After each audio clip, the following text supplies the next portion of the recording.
Good afternoon guys. So nagbalik kita diri sa may Port San Pedro no.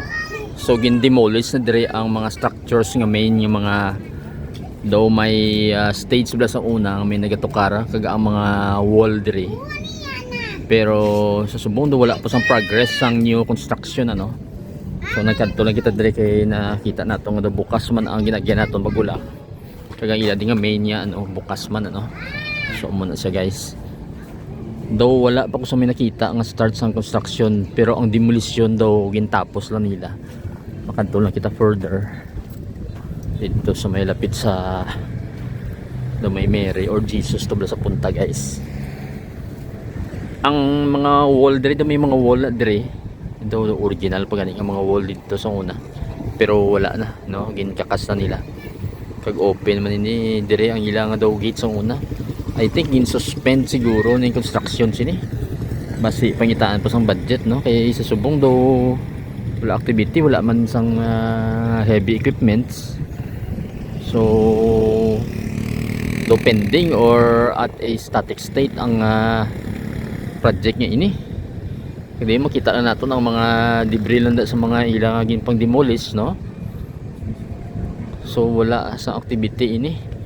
But kung anong natabo sini basi nagsala lang ang estimate nila. Try natin pangitaon ang initial estimate sa una to kay daw gamay lang tong estimate nila. So ini semento na di gingkakas ang semento. So I think amuni ang dalan di sa una ang flooring sini di bilagay sa una semento na diri. Pero subong ano na siya duta na lang kay gin pangkalkal guro.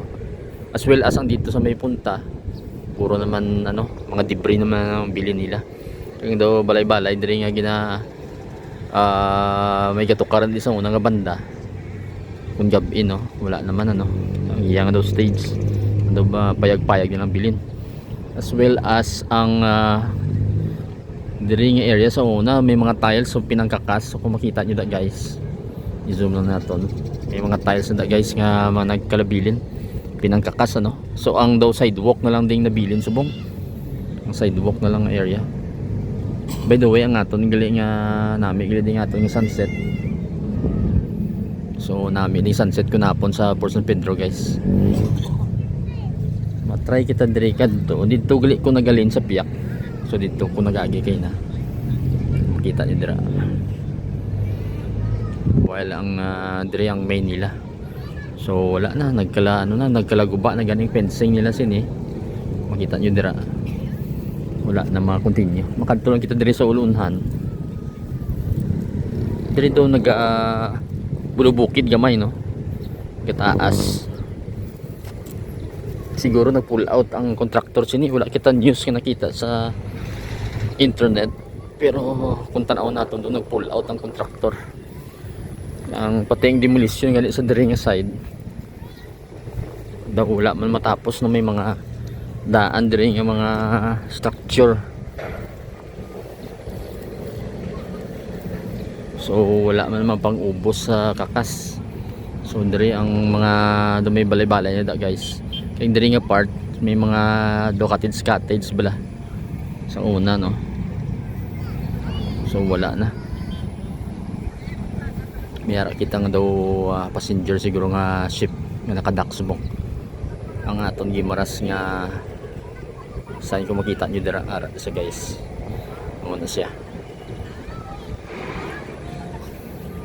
So anyway mula ni ang aton nakita diri subong nga daw suspended ni ang project ni so, may mga tao lang diri nga nagatambay the usual kun hapon so makita nyo dira diri sa may statue bala ni Jesus siguro ni nga ano nga original pa ning structure diri do pila naman ni kay years. And then ang mga fencing diri guba naman so gin pangkakas na. So most probably nag-pull out ini ang contractor diri no. So muna na guys ang nakita naton diri. So ang mga perimeter fence yang mga GI nagkalaguba na. So amo lang na guys nagtikal na kundi nakita ko nga daw guba na balang fence. Natingala ako nga wala na dayon mga heavy equipments.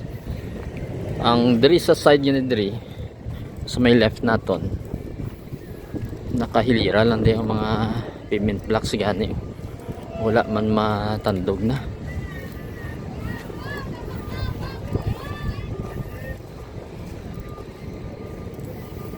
So excited patatani nga makita naton kung ano na ang progress ni, pero sa subong wala na sa activity.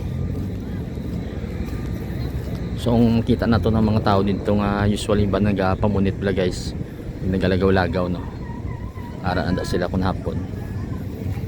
It's just around siguro mga 5:30 or almost 6 na gani guro ni. Madulom lang kay do may low pressure kita nga weather disturbance bala sa diri nga parts ang Visayas ug Mindanao. So amo na siya. So ari mga ginpang tiyakas nga mga pavement blocks ano.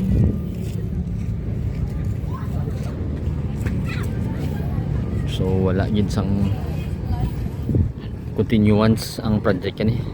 So siguro pa si pangkalkalon pa ni pero wala na matapos. And then ang mga tao diri as usual nga nagatambay.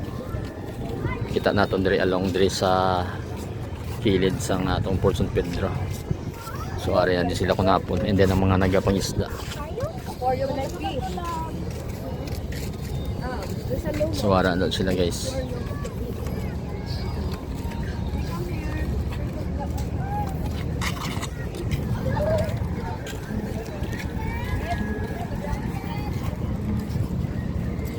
We will try no mangita sa information sa internet kung diin na ang padulungan sa project kani. Kaya wala ko sa nakita ang activity na wala na mga heavy equipments.